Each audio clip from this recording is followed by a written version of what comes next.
Ben geldim, eş balam canında oturam. Allah'a şükür, çeksiz şükür. Jasmudin Kırgızcan düşünüyor, Kırgızca söylüyor koy. Da, salmışsınız. Selamünaleyküm. Ayşenem geldi de. Ayşe'nin geldi bolup. Ayşenem geldi. Ayşe'nim geldi. Da. Şahsada ökan bulacaklar. Arkadaşlarımla. Mağa da Ayşe'ni Sagınbay geldi. Sınava gelip alıştı. Çok Selam. seviyor. India'dan selam. मेरे दीदारे हम अकेली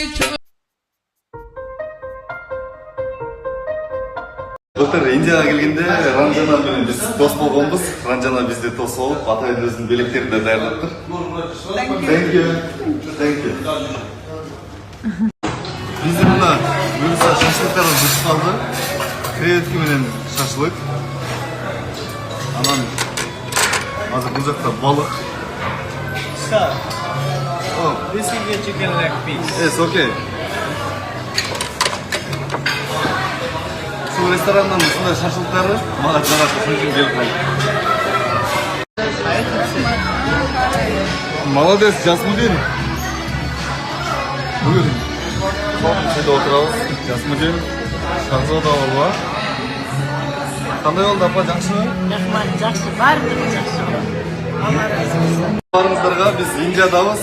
Индия парламентинин депутаты Маскур Усмания досундагы келип калыптыр. Thank you very much. So nice to meet you. Nice to meet you.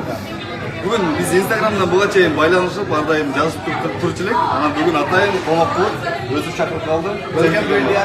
Thank you and nice to meet you.